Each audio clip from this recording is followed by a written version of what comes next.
Hello everyone. So interview हो चुका है मेरा एंड मैं एमपी से हूँ, तो इंदौर में हुआ है। तो मैं चीज़ें ना धीरे धीरे आपको बताऊँगा। देखो, मैं वेरिफिकेशन प्रोसेस नहीं बता रहा क्योंकि बहुत लोग बता चुके हैं, तो आप लोग सुन ही लिए होंगे। तो मैं वेरिफिकेशन प्रोसेस नहीं बता रहा, फिर भी जानना हो तो टेलीग्राम पे कर देना मैसेज या कहीं भी, तो बता दूंगा।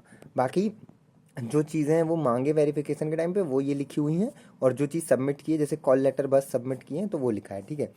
अब मेरा इंटरव्यू जो था वो 4 मेंबर्स थे। मॉर्निंग शिफ्ट में है था तो जल्दी भी आ गया था। 8th जो नंबर था पैनल 1 में वो मेरा था। 3 मेल मेंबर्स थे, एक फीमेल मेंबर थी, ठीक है। और मेरा इंटरव्यू जो चला वो लगभग लगभग 10 मिनट चला, 10-11 मिनट समथिंग, है ना। और क्या क्या पूछा गया वो मैं बताता हूँ। अब देखो मेरे साथ क्या चीज़ें हुई ना, थोड़ी अलग हुई। कैसे? जैसे मैं एंटर किया, क्योंकि मैं थोड़ा थिन पिन टाइप का गाय हूँ, मतलब थोड़ा पतला हूँ। तो फिजिकल हेल्थ पे उनने एक बात बोली, ठीक है। उनने बोला कि हर्षित, इस फिटनेस का राज क्या है? हमें भी ऐसी फिटनेस चाहिए पर हमारी होती नहीं है। तो मैं हंस थोड़ा सा स्माइल ही किया। फिर मैं कुछ बोलूँ उससे पहले उनने बोल दिया कि इंटरमिटिंग फास्टिंग करते हो क्या? तो मैं बोला नहीं सर, नहीं करता हूँ। तुम्हें पता है क्या है? मैं बोला नहीं सर, आइडिया नहीं है। तो अच्छा कोई बात नहीं, कहते हैं। उसके बाद वहाँ पर मैम जो थी उनके मतलब वो मेरे राइटेस्ट कॉर्नर पे बैठी थी, और उनके पास कंप्यूटर था, ठीक है। मतलब था, मतलब उनकी स्क्रीन थी और वो वहाँ कुछ देख रही थी, मतलब मेरी डिटेल्स थी वहाँ पे बेसिकली। तो वहाँ पे उनने ग्रेजुएशन परसेंट देखा, सर लोगों ने भी देखा। एंड वहाँ पे हुआ क्या कि मेरा ग्रेजुएशन थोड़ा अच्छा था। तो उनने सीजीपीए और उसके बारे में बोला कि इतने अच्छे हैं हर्षित, तुम बैंक में क्यों आना चाहते हो? तुमने मैकेनिकल इंजीनियरिंग करी है, और आजकल तो मैकेनिकल इंजीनियर्स की कितनी ज़रूरत है डेवलपमेंट के लिए, जैसे हम डेवलपिंग कंट्री हैं। तो क्यों आप वहाँ से यहाँ आ गए? आपने तो वेस्ट कर दिया पढ़ाई, और फिर किसी की सीट भी खा गए, ऐसा वैसा बहुत कुछ बोला। But through out the conversation इस बारे में उनने बीच में कहीं मुझे बोलने के लिए पॉज नहीं लिया। तो मैं बोला ही नहीं। मतलब होता है ना यार, अगर वो बोलते कि क्यों ग्रेजुएशन के बाद ये किया, तो मैं बोलूँ। पर उनने बोलने नहीं दिया, पूरा बात अपना कंप्लीट किया। एंड उसके बाद उन्होंने बस एंड कर दिया। उसके बाद दूसरा क्वेश्चन पूछ लिया, इतनी सारी बातें की और उसके बाद एक क्वेश्चन पूछ लिया, है ना। उसके बाद फिर उनने बोला कि तुमने मतलब क्यों, मतलब फिर मैं मतलब कुछ बोलने नहीं दिया उनने कि क्यों किया या क्या। बट वो रुके नहीं, है ना, वो उनने कंप्लीट कर लिया अपनी बात। शायद वो बात कर रहे थे, एक जनरल डिस्कशन। तो उनने मेनली देख लिया था कि सीजीपी अच्छा है, तो शायद पता नहीं कुछ माइंड में था उनके, जो भी है वो नहीं पता मुझे। बट फिर उनने ग्रेजुएशन सब्जेक्ट से पूछ लिया टर्बो मशीनरी क्या है, चलो ये बताओ कि टर्बो मशीनरी क्या है। तो मैंने बताया। उसके बाद फिर बो एंड एरो जानते हो? मैं बोला हाँ सर। उसके बाद उसमें क्या होता है, कौन कौन सी एनर्जी उसमें इन्वॉल्व होती है, तो वो मैंने पूरा डिटेल बताया, ठीक है। तो फिर उनने बोला कि वेरी गुड हर्षित, यही होता है, सही बताया तुमने।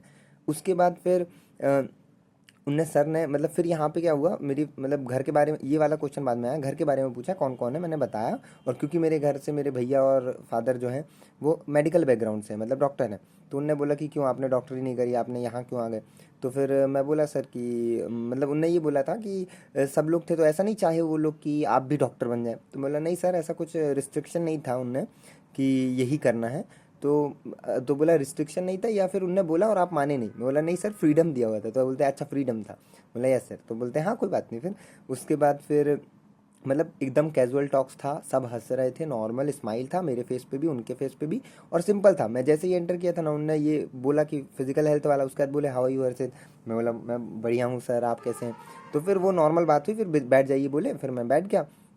उसके बाद फिर उनने एक कंडीशनल क्वेश्चन रखा था डिपॉजिट एंड, मतलब यहाँ पे ना वो क्वेश्चन ना मैं एक लाइन सुन नहीं पाया था। उनने ये पूछा था, देखो आपको बता रहा, उन्होंने ये पूछा कि आप रूरल एरिया में हैं, पोस्टेड हैं। उसके बाद बहुत लंबी भीड़ लगी है, आप गए ऑफिस, आपने देखा एक तरफ डिपॉजिटर्स की लाइन है, एक तरफ विड्रॉल करने वाले की। अब यहाँ पे मैं पता नहीं जोन आउट हो गया था इस क्वेश्चन पे, क्योंकि मुझ पे ये ग्रेजुएशन वाला पार्ट 2 से 3 मिनट उन्होंने बहुत ग्रेजुएशन के बारे में पूछ लिया, सब्जेक्ट्स बहुत कुछ पूछ लिया। तो फिर मैं वहाँ पे थोड़ा जोन आउट हो गया। अब मैं सारी चीज़ें ग्रेजुएशन के नहीं लिखा हूँ क्योंकि वो रिलेवेंट नहीं है सबके लिए। फिर उन्होंने जब ये पूछा, मैं एक लाइन नहीं सुन पाया, मैं जोन आउट हो गया। मैं बस ये सुना कि विड्रॉल के लिए लोग हैं, और फिर आगे वो बोला उनने कि अगर बहुत विड्रॉल कर रहे हैं और पैसे नहीं बचे हैं तो फिर आप क्या करेंगे? तो मैं उस हिसाब से रिप्लाई किया कि रिफिल जब तक होता है मैं ये करूँगा वो करूँगा, है ना। इस टाइप से मैंने उस बात पे बोला कि जब तक पैसे नहीं आते। पर मैं ये नहीं सुन पाया था कि डिपॉजिट भी हो रहा है। फिर दूसरे सर ने बोला कि हर्षित, सर ने ये पूछा, बोला था शुरू में कि डिपॉजिट्स हो रहे हैं। तो फिर मैं बोला अरे सर वो वाली चीज़ नहीं सुन पाया। तो उन्होंने बोला कि इसमें सुनने जैसा क्या था। तो मैं बोला सर नहीं, उस टाइम पे मैं शायद नहीं सुन पाया वो वर्ड जो डिपॉजिट था। तो बोलते हैं अच्छा तो अब बताओ क्या करेंगे। तो फिर मैंने उसके बाद बता दिया कि डिपॉजिट एक्सेप्ट करके विड्रॉल पे वहाँ प्रोसेस फास्ट कर सकते हैं, तो जल्दी जल्दी हो जाएगा, टाइम बच जाएगा, और जो पहली प्रोसेस होती है वो पूरी कर सकते हैं। तो उस टाइप से फिर आंसर दे दिया, ठीक है। फिर बोले हाँ हाँ सही है बिल्कुल। तो फिर मतलब शायद उनको भी यकीन हो गया कि मैं उस टाइम पे सुन नहीं पाया था। अब वो नहीं पता कि उनको बिलीव हुआ कि नहीं हुआ, बट मैं तो नहीं सुन पाया था। उसके बाद एक चीज़ थी यार, जनरली कि ना एकदम डिस्कशन चल रहा था, सब लाइट थे, सर लोग बहुत अच्छे थे, मैम भी एकदम अच्छे से बात कर रहे थे सब। तो वहाँ कोई वो नहीं था, मेरे ना मन में कोई घबराहट थी ना कुछ, मैं बोलने में घबरा रहा था, सिंपल बात कर रहे थे, मैं एकदम कंफर्टेबल था। उसके बाद बारी आई मैम की, ठीक है। तो सबसे पहले बता दूं कि मैम जो थी, मतलब ये सर लोगों ने ग्रेजुएशन के बारे में बहुत पूछ लिया था, तो फिर मैम ने ना थोड़ा बैंकिंग की तरफ जाते हुए बोला, मैम ने बोला देखो हर्षित, जैसा मैं देख पा रही हूँ आपके ग्रेजुएशन में अच्छे परसेंटेजेस हैं, पहले भी 10th 12th में भी अच्छे हैं, तो आपने अच्छा किया और लास्ट ईयर आपने ग्रेजुएशन कंप्लीट करी है और इस साल आप यहाँ हो, दैट मीन आप में डेडिकेशन तो है ना। मैं बोला यस मैम है डेडिकेशन। उसके बाद फिर उन्होंने बोला प्राइमरी सेकेंडरी वर्क क्या होते हैं बैंक के, तो वही लोन और डिपॉजिट होता है वो प्राइमरी होता है, फिर डीमैट अकाउंट खोलना या बाकी चीज़ें भी जो होती है बैंक की, इन्वेस्टमेंट होता है, वो सारा होता है सेकेंडरी। तो वो मैंने बताया। उसके बाद फिर उन्होंने टाइप ऑफ डिपॉजिट पूछा था। मैंने नीचे लिखा नहीं क्या टाइप ऑफ डिपॉजिट, नहीं ये क्वेश्चन लिख नहीं पाया, टाइप ऑफ डिपॉजिट पूछा उनने। तो फिर मैं उन्हें बताया कि ऐसे ऐसे डिपॉजिट होता है, मतलब करंट, सेविंग, एफडी, आरडी, और उसके बाद फिर और भी कुछ होता है क्या कहते हैं। तो मैं बोला कि यस मैम, सेविंग को इनकरेज करने के लिए सुकन्या समृद्धि योजना, सीनियर सिटीजन वो भी होता है, उनके लिए अलग इंटरेस्ट रेट होता है, 8.2% है अभी।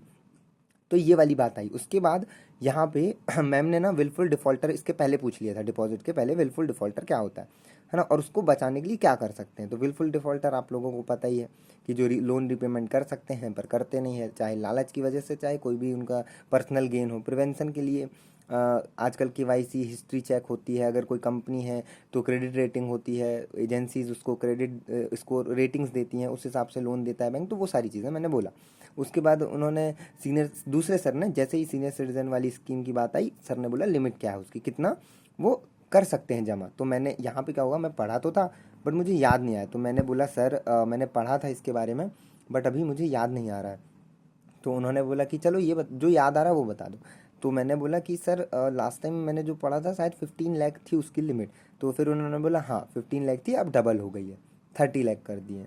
तो मैं बोला अच्छा सर, थैंक यू सर, ऐसे करके बोल दिया। फिर मैंने फिर एटीएम में क्या क्या कर सकते हो, तो जो जो फंक्शन थे एटीएम के वो सारे बता दिए, मतलब क्या बोलते हैं। पर मैंने यहाँ पे ना जैसे balance inquiry, statement, pin change, withdrawal करना वो बताया, पर मैंने डिपॉजिट वाला नहीं बताया, ना ही पासबुक प्रिंट, वो सब नहीं बताया। तो उन्होंने बोला कि क्या डिपॉजिट कर सकते हैं बैंक में, तो मतलब एटीएम में। तो मैं बोला हाँ सर कर सकते हैं। फिर उन्होंने बोला लिमिट क्या है डिपॉजिट करने की। तो मैं बोला नहीं सर लिमिट मुझे याद नहीं है, नहीं आ रहा है याद करके, है ना। तो उन्होंने बोला कि अच्छा ठीक है कोई बात नहीं। और उसके बाद फिर ना कंक्लूजन में उन्होंने, देखो एग्जैक्ट वर्ड याद नहीं है मुझे, बट जो सम अप किया था वो ऐसे किया था कि बढ़िया था हर्षित, अच्छा लगा बात करके, इस टाइप का थोड़ा था। मतलब डायरेक्ट ऐसा ही नहीं बोला कि अच्छा लगा बात करके, बट उन्होंने बोला कि अच्छा था हर्षित, अच्छा था इंटरव्यू, ऐसा कुछ बोला उनने, है ना। उसके बाद फिर मैंने उन्हें थैंक यू बोला, thank you so much sir ma'am, सबको थैंक यू बोल दिया। फिर वो बोले टॉफ़ी ले लो, फिर मैंने ले लिया। फिर मैं बाहर आ गया। अब यहाँ पे इस टाइम पे मेरे माइंड में कुछ नहीं चल रहा था, मुझे लगा अच्छा क्या बुरा क्या कुछ समझ नहीं आ रहा था। और अभी भी मुझे लग रहा है ठीक गया है, बहुत अच्छा नहीं गया और बुरा नहीं गया है, ठीक गया है। अब आप लोग बताना कि इसमें एनालाइज, क्योंकि देखो यार पर्सनल एनालिसिस ना हो नहीं पाता, मतलब मुझे लग रहा है कि एवरेज से थोड़ा बेहतर गया है बट बहुत बेहतर नहीं गया है। बट आप लोग क्योंकि ये अब चीज़ें सुन लिए हो तो आप लोगों को थोड़ा एक और जजमेंट आएगा।